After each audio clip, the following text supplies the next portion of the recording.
Bom, feito isso, tá? Então a gente evoluiu de um modelo, de uma realidade linear para uma realidade interativa, e aí já no final do século XX, vários estudos de Freeman no Japão, Lundvall nos países nórdicos, Nelson e Winter aqui, inclusive fizeram estudos aqui no Brasil e na Argentina, e Charles Edquist também na Europa. Essa turma aqui, ela começou, são chamados neo-schumpeterianos. Veja, lá em 1911 a gente viu aí Schumpeter, que é o pai da inovação. E esse cara, ele deixou seguidores, né? Então temos aí os neo-schumpeterianos, que são representantes da chamada teoria evolucionária, né? E essa turma aí começou a perceber nos países uma realidade muito ampla quando se tratava de inovação. Então as pesquisas levaram a que existiam três atores fundamentais, que são o governo, o tecido empresarial e a academia, que quando conectados, né, produziam realmente uma sinergia muito forte do ponto de vista de ações de compartilhamento de competências, que levava a ideia de, ou levou à ideia de que a inovação ela é sistêmica, e quando é sistêmica é complexa. Para entender isso, é o seguinte: eu faço parte de uma equipe, né, do PGT da USP, e a gente está desenvolvendo aqui no município perto, não vou falar qual é, mas estamos desenvolvendo um trabalho lá de pesquisa, já mapeamos, fizemos leituras das cadeias produtivas, com a finalidade de construir ali um parque tecnológico, né? E o parque tecnológico é um habitat inovativo que tem a finalidade de transformar conhecimento em dinheiro, né? Lembra que eu falei, olha, a universidade pega dinheiro para produzir conhecimento, e esse conhecimento vai para a empresa e gera dinheiro, né? Então, dinheiro gerando dinheiro, é muito bonito isso, né? Só que a gente chegou lá, e quando fez essa leitura da realidade do município, a gente percebeu realmente uma complexidade grande de atores. Então, uma diversidade grande, né? Muito grande, ó. Você tem, ó, universidades, empresas, sistema financeiro, tem até bancos lá, tá? Empresas de consultoria, organizações de interface que estão aí, né? Associações empresariais, enfim, laboratórios públicos de P&D, entidades de fomento e sistema educativo, está tudo lá. Só que está tudo desalinhado, cara. Ninguém conversa com ninguém, tá? Então prima pelo individualismo, né? Veja que é setinha para todo lado. A academia acha que a função dela é produzir, é formar pessoas. O tecido empresarial, as empresas, né, produzir, e o governo é fazer política, né? E tá feito o negócio. Só que o mundo não é esse, né? Então, isso aí a gente poderia chamar de arranjo produtivo, né, local de inovação. Na verdade, a inovação acontece lá, mas ela é completamente isolada, né, de articulação entre essa tríade aí de atores, né?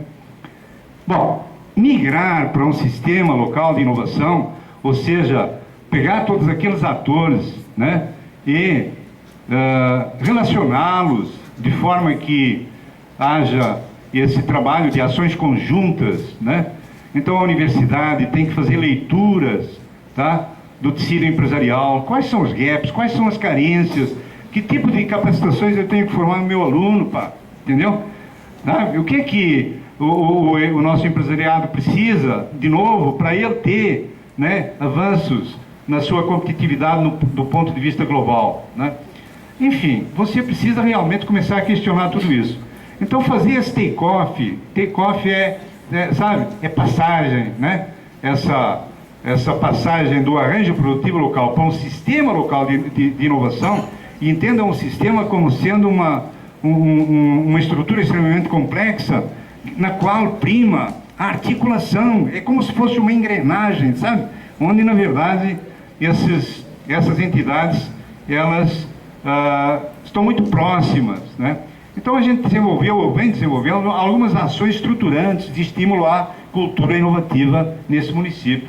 Então, um movimento de animação, isso aqui são realidades que a gente está trabalhando lá, né? E estamos sentindo que está havendo realmente uma evolução nessa caminhada para, enfim, que a gente possa, no futuro, enxergar uma comunidade mais contente, com qualidade de vida mais avançada, né? Bom, então o que é um Sistema Nacional de Inovação a partir de tudo isso aí? Veja, a gente tinha lá todo aquele desarranjo, aí existe todo um trabalho de alinhamento, ou seja, redefinir papéis, porque na verdade em algum momento esses caras vão ter que subir no palco, entendeu? E vão ter que, sabe, trabalhar, né, a peça, trabalhar na peça. Então, o Christopher Freeman, em 1995, ele definiu assim, olha, os sistemas nacionais, sistemas regionais ou sistemas locais de inovação, né, eles primam por uma rede de instituições, tá, que vão desde o setor acadêmico, né, ou ainda vão para a gente discutir em cima do texto, né, que vão desde os setores públicos, tá, instituições de pesquisa e universidades, agências governamentais e de fomento, empresas públicas e estatais, enfim, tá? É, na verdade, todo aquele complexo de atores que a gente tinha no município, tá? Conectados em rede, né? Cujas atividades e interações geram, adotam, modificam e difundem novas tecnologias, sendo a inovação e o aprendizado seus aspectos críticos, tá? Isso é um sistema nacional de inovação, é o conceito, né? Temos um exemplo aí que eu peguei do Edquist, 2004. Aqui a gente tem todo o aparato do sistema empresarial, que está olhando para as demandas, né? Aqui nós temos as condições estruturais, né?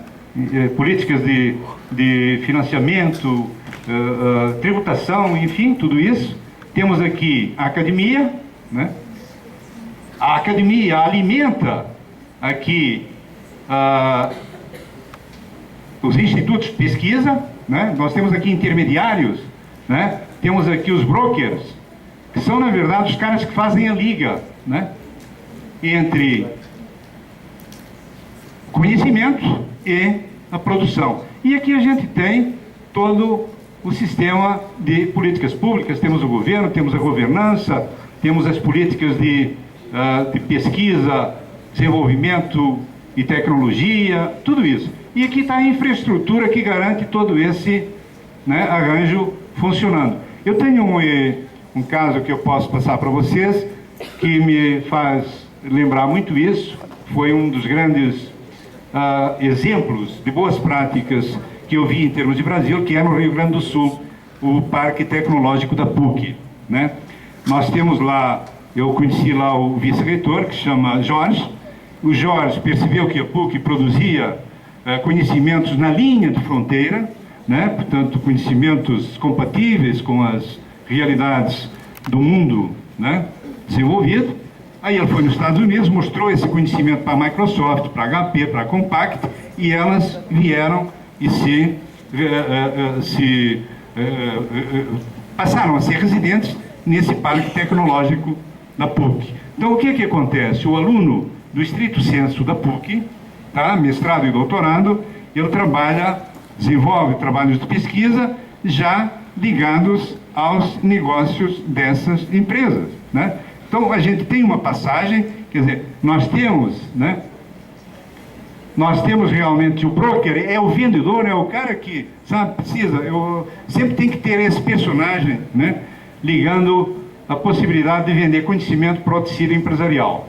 Eu estive participando ontem de um evento também, onde a gente estava discutindo a realidade do Sistema Paulista de Inovação, e o Sistema Paulista de Inovação, que são as leis do Estado aqui, enfim, que regulam toda uma política voltada para a inovação em vários campos, e tem uma realidade que eu achei muito interessante, né?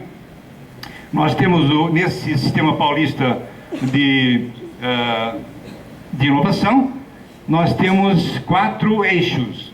Tem um eixo que é o Sistema Paulista de Parques Tecnológicos, o Sistema Paulista de Incubadoras, o Sistema Paulista de Centros de Inovação, e o último é o Centro Paulista de núcleos de inovação tecnológica. E em relação a esse centro, eu achei muito interessante o seguinte: existe uma realidade que a gente não pode fugir dela, que é a dificuldade que tem em se manter diálogo entre o professor e o empresário, né? O dono da empresa, ou, sei lá, alguém que represente a empresa. Então, esse núcleo de inovação tecnológica, na verdade, foi construído para fazer essa liga. Tá? Nós temos lá pesquisadores e professores que foram treinados para dialogarem com o tecido empresarial, tá? A liga. Tá? Então, essa é uma representatividade do sistema paulista do sistema de inovação. Tá? Também acho muito interessante vocês saberem o seguinte: tomando por base duas variáveis, os modelos têm que ser simples, para eles poderem ser entendíveis. Né? O modelo é sempre uma simplificação da realidade. Né? E em relação aos sistemas nacionais de inovação, com base em duas variáveis, foi possível classificá-los em três categorias. Né? Essas variáveis são a articulação entre os atores e também as atividades inovadoras. Né? Então, de acordo com o grau de articulação, né, essa liga entre Estado, tecido empresarial e academia, e as atividades inovadoras em determinados setores, que determinam o dinamismo do setor, é possível classificar os sistemas nacionais de inovação em categorias. Três categorias. Existem os sistemas maduros, né, que envolvem sistemas de inovação que capacitam os países a se manterem na fronteira do conhecimento, na fronteira tecnológica, e nós temos aí Estados Unidos, Alemanha, Japão, França e Inglaterra como representantes das economias, né, lá na linha de fronteira do conhecimento tecnológico. Existe uma segunda categoria, que também são países que têm sistemas nacionais de inovação muito dinâmicos, mas não estão nessa categoria de inovações disruptivas ou radicais, porque na verdade aqui a inovação é radical, né? Essa segunda categoria que contempla, digamos, um outro grupo de países, e é a categoria intermediária, Sistema Nacional Intermediário, são países que têm muita capacitação tecnológica de abarcar essas inovações disruptivas, de adotá-las, né, e até fazer melhorias, aprimoramentos, enfim, e eles são responsáveis pela difusão. A difusão tecnológica, ela é de fundamental importância, porque ela vai dar escala, né, à inovação radical. Né? Então existe a segunda categoria que promove a difusão tecnológica, Holanda, Coreia, Suécia, Tigres Asiáticos, enfim, são países que estão com essa capacitação. E existe uma terceira categoria, na qual está o Brasil, Argentina, México e Índia, né, que embora tenham subsistemas de inovação, né, eles não conseguiram completar esse ciclo. Tá? Então, são países cujos sistemas nacionais não se completaram, porque a articulação, tá, ela inexiste praticamente. Tá? É algo que tem que ser construído. Tá? São países onde de baixa articulação, né, e com um patamar mínimo que caracteriza a presença de um sistema de inovação. Então já estamos vendo que o sistema de inovação brasileiro ele é muito incipiente, ou estamos chegando nisso. Tá? E aqui a gente tem, em relação ao nosso sistema, o seguinte: olha, aspectos do sistema de inovação no Brasil. Número reduzido de inovações tecnológicas. Né? Esse número reduzido de a inovação tecnológica é o nome que se dá para a inovação em produto e processo. Né? É um conceito, né? Quando se fala de inovação tecnológica, estamos falando de inovações em produto e processo. E é muito reduzido esse número de inovações de base tecnológica. Sabem por quê? A partir de meados dos anos 90, a lei de patentes, ela destruiu no Brasil, basicamente, as indústrias de média alta e alta intensidade tecnológica, ou seja, que é digamos, o setor da microeletrônica, que praticamente não existe no país, e também o setor de química fina e a indústria farmacêutica, tá? Que eram setores que eram significativos. Tá? Então é muito reduzido esse número de inovações de base tecnológica, baixo volume de gastos em P&D, pesquisa e desenvolvimento. Esse gráfico aqui mostra o seguinte: nós temos um comparativo aí de países do mundo, né? Para vocês verem, Coreia, ela tem lá, em termos de governo e iniciativa privada, ela gasta do PIB algo em torno de 3, alguma coisa, né? O Japão a mesma coisa, Estados Unidos idem, o Brasil é 1% do PIB, né? Então nós gastamos em P&D apenas 1% do PIB. E isso é significativo, sabe por quê? Porque nos leva a isso aqui, ó. Efeitos da diferença de gastos em pesquisa e desenvolvimento no país. Para importar uma tonelada de circuitos integrados, né? Isto é dados de 2010. Hoje está pior ainda, porque a nossa indústria está sucateada. Nós não conseguimos desenvolver capacidade inovativa, né? Eu falo isso para vocês até com muito pesar, mas eu sinto isso porque eu tenho contato com o empresariado. Então, para importar uma tonelada de circuitos integrados, que é conhecimento materializado, são produtos de alto valor agregado. Você começa no silício, na areia, para chegar num instrumento aí de conhecimento potente, né? Você precisa mandar para eles, ó, 21.445 toneladas de ferro. Então a Val do Rio Doce tem que mandar isso aí para a gente trocar por 1 tonelada. Ou então 1.742 toneladas de soja, né? Nós estamos trabalhando aqui com commodities e eles lá com manufaturados, produtos de alto valor agregado, né? Voltando lá, olha, aproveito, bom, baixo volume de gastos privados em P&D, já vimos, né? Aproveitamento limitado da infraestrutura tecnológica, tá? Nós temos aqui alguns institutos de pesquisa que também ficam desenvolvendo ou criando soluções que não chegam no mundo empresarial. Grande concentração de recursos e processos no setor público, né? Então, P&D é o governo que são os institutos de pesquisa públicos que desenvolvem, e também um número muito pequeno de mestres e doutores atuando nas empresas. A maioria desse pessoal aí, que fez estrito senso, está no mundo acadêmico, né? Então é um conhecimento que não chegou à empresa, continua trabalhando apenas em função do chamado mérito acadêmico, né? Então, de repente, você desenvolve trabalhos de pesquisa para atender, né, essas exigências, né? Ou seja, para contemplar o chamado mérito acadêmico e não voltado para trabalhar aspectos de realidade produtiva.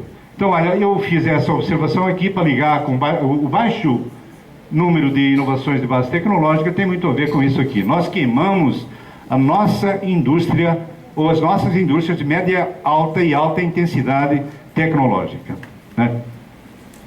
Já vimos que aqui o dispêndio público e privado, a diferença, e aí temos esse gráfico aqui, essas leituras aí, que nos dão uma ideia de quem somos nós. Começamos a ver o Brasil aqui em 2009, na revista Economy, ele estava na 49ª posição. Em 2010 caiu 19 posições, foi para a 68ª posição. Mas não se... mas isso é antigo, não é não, tá? E a gente já está percebendo aqui que o padrão de inovação é defensivo e adaptativo. E eu vou continuar mostrando para vocês que em 64, isto aqui no valor econômico, o ranking de inovação. O Brasil cai para a 64ª posição, né, considerando 2013 em relação a 2012. Então, quando a gente diz assim, a nossa, sabe, você escuta isso o tempo todo, nós temos a 6ª economia do mundo, nós somos grandes pra caramba, mas peraí, quem somos nós? Né? Tá? 64ª posição, tá, em termos de capacidade inovativa, né? Então, tem muita gente na nossa frente, né? Agora, por que no Brasil é tão difícil inovar? Tá? Por que é tão difícil inovar no Brasil? E aí a gente vai fazer uma abordagem histórica muito rapidinha, tá? Olha, como é que está o meu tempo, Olay? Mais 10 minutinhos. Mas está. Então, olha só, desde 1534, das capitanias hereditárias, tem uma trajetória aqui, onde o nosso modelo de desenvolvimento, ele priorizou, quer dizer, o nosso modelo de desenvolvimento era baseado no modelo agroexportador, né? Então, nós dependíamos totalmente da dinâmica das economias de fora, tá? E aí a gente ficou aí, o Brasil em relação ao mundo, vivendo aí a realidade de commodities, o açúcar, depois aqui veio o ouro, depois veio o algodão, depois aqui nós temos a borracha e aqui o café, né? E acho que a gente está voltando para lá. Em 1930 aconteceu o seguinte, teve uma crise muito forte, que é a crise da Bolsa de New York, e aí a economia americana parou, e quando a economia americana parou, ela deixou a economia mundial asfixiada, e o Brasil ficou com a corda no pescoço. Então, na época, o Getúlio falou o seguinte: olha, nós temos que construir a nossa indústria, né? Nós não podemos ficar mais dependentes, tá, do dinamismo lá fora, tá? Temos que ter autonomia, né? Então, em 1930, o nosso modelo de desenvolvimento, que era um modelo voltado para fora, se mostrou muito fragilizado, fracassou, e nós partimos, então, para a construção da nossa indústria. O Getúlio, nova proposta de desenvolvimento, a criação da indústria brasileira, todo o programa orientado, engendrado, idealizado pelo Estado, né? E aí, a criação e fortalecimento das empresas estatais, setor que foi criado até um setor produtivo, tá, de base, chamado setor produtivo estatal, tá? Então, a Petrobras, a Alcalis, que era a Companhia Brasileira de Alumínio, né? A Vale do Rio Doce, a CSN e a Itaipu aqui, né? Então, esse conjunto, né, de grandes empresas, elas são importantes, porque na verdade é a economia de base, elas são, né, a plataforma de todo o setor seguinte. Aí temos aí o Brasil, a concepção era superar restrições, alcançar o desenvolvimento através da nossa industrialização. Agora, o que aconteceu? Eu acho isso muito importante, porque hoje a gente está questionando o tempo todo, nós não temos capacidade inovativa. Precisa ver como é que a gente foi construído, pô. Sabe? Eu tenho lá na incubadora, o cara entra com a ideia, e ele vai pesquisando e vai construindo conhecimento, e esse conhecimento vai sendo materializado, né? Até que lá no fim sai o produto. Então, o produto foi desenvolvido, tá? Ou seja, existe todo um processo de estado de arte, né? Onde ele desenvolveu realmente essas habilidades, e ele vai ser o tempo todo um sujeito crítico e um sujeito, né, voltado para a inovação. Então, veja, nos anos 30, uma nova realidade, que é construir a nossa indústria. Agora, a característica histórica da indústria brasileira registra o seguinte: as nossas empresas já nasceram prontas para executar, para produzir, e não para criar, para desenvolver. Tá? Eu tenho, às vezes, estou em sala de aula e o aluno diz assim: eu vou parar, Graça, porque eu vou abrir uma empresa. Você vai fazer o quê? Eu vou fazer isso. E ele já sabe o que vai fazer. Pô, então a empresa nasce pronta. Ele nunca vai ser inovador. Tá? Então, olha, a transferência de tecnologia limitou-se à aquisição de bens de capital, máquinas, equipamentos, ferramentas, etc. e tal, bem como a serviços de treinamento e qualificação dos operadores. Eu trabalhei 30 e poucos anos num frigorífico, comprava-se uma máquina da Holanda, entendeu? Mandava lá 2, 3 funcionários para serem treinados e capacitados e virem para cá operar essa máquina, tá? Então, nós não fizemos nada, entendeu? Nós aprendemos, desenvolvemos a capacidade de operar, né, o equipamento. Então, os esforços internos ficaram restritos basicamente ao uso, tá, e ao aprendizado das práticas de produção, tá, e não de reengenheirar toda uma realidade nossa, do ponto de vista de tecnologia, né? Então, o processo de industrialização, tá, se limitou a isso. A aquisição de bens, aqui é uma síntese, né? Não incorporou a transferência de tecnologia, ou seja, como é que a coisa foi feita? Tá? Eu não tenho, sabe? E, em função disso, não foram criadas no país as condições favoráveis a uma cultura de inovação, isto é, aprendemos a copiar e replicar, não inovar. Nós sabemos imitar e não conseguimos inovar, né? Então, da perspectiva da inovação, não basta receber soluções prontas. e nos tornarmos meros receptores passivos da tecnologia. É preciso incorporar a base de ciência, né, e tecnologia e realizar esforços tecnológicos sistemáticos voltados para estudar e validar as tecnologias adquiridas. Tá? Quando isso é feito, tá, nós concluímos aquilo: aprender a fazer e não só usar. Né? Então não esquece essa ideia. Tá? Aí, quando a gente olha para o Brasil tem em torno de 6 milhões e 150 mil empresas. É muita gente, é um mundão de empresas. Agora, quando você pega quais são as empresas inovadoras, são muito poucas. Você começa a listá-las e lá pelas tantas para rapidinho, porque não são muitas. Né? Então o Brasil inovador se limita a Embraer, Petrobras, Embrapa. Embrapa é a empresa brasileira de produtos agrícolas, de produção agrícola e tal. Vale do Rio Doce, Natura, Marco Polo. Enfim, tem um número muito pequeno de empresas brasileiras, né, cuja competitividade se processa através de qualidade. Né, tá? Agora, a grande maioria compete em custo. Então é processo. Né? O nosso empregador, ele só olha processo. Né? Tá? Por quê? Porque a competição é custo. Tá? E aí nos leva a isto aqui. Como a maioria das empresas brasileiras tem um padrão de inovação, tá? Um padrão de competição, melhor dizendo, de custo, e apenas uma pequena parte por qualidade, o padrão de inovação é defensivo.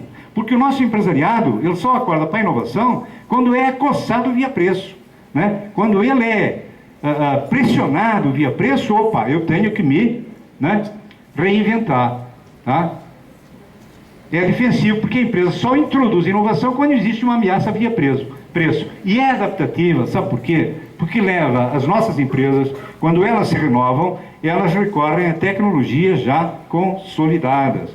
Ou seja, são tecnologias que já não dão mais, sabe? Já não é permitido nelas produzir mais avanço nenhum. A coisa já está no fim da linha. Então o preço é o driver pelo qual acontece a inovação na maioria das nossas empresas. Eu coloquei esse slide aí, que eu acho muito interessante, porque quando eu fiz a minha tese de doutorado, eu trabalhei a minha tese num polo industrial, que é Birigui, vocês se conhecem, mas é calçado infantil lá, né? E naquele momento eu percebi claramente essa concepção de que a nossa grande parte das nossas empresas tem realmente o foco, né, competitivo no custo, e é o preço então que as faz. Né? A China na época inundou o mercado com preços muito lá embaixo e produtos até superiores em termos de qualidade em relação aos nossos, tá? E o nosso empresariado no setor calçadista teve que se reinventar. Tá?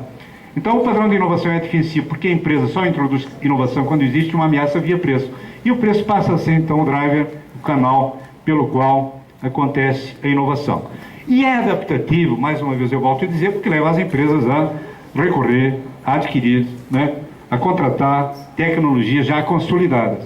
Então a compra de tecnologia já consolidada permite um salto de produtividade, isso é indiscutível, mas é estático.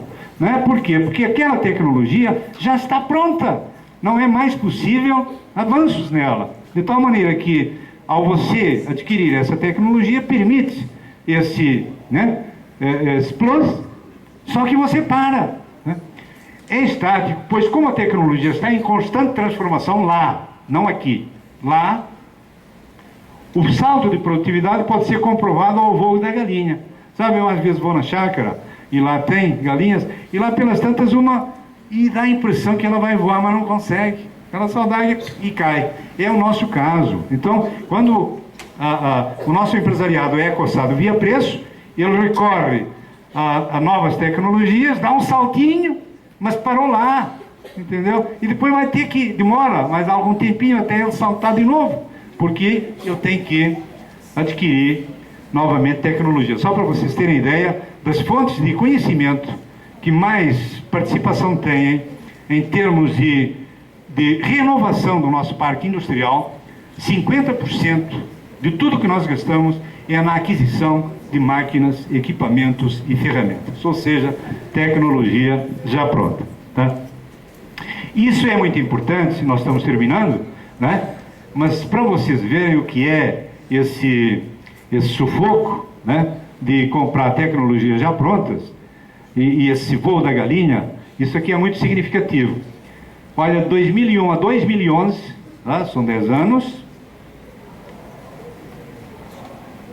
a variação da produtividade na Coreia, 86%,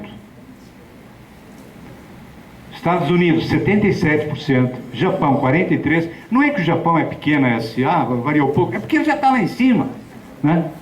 Brasil, 4%.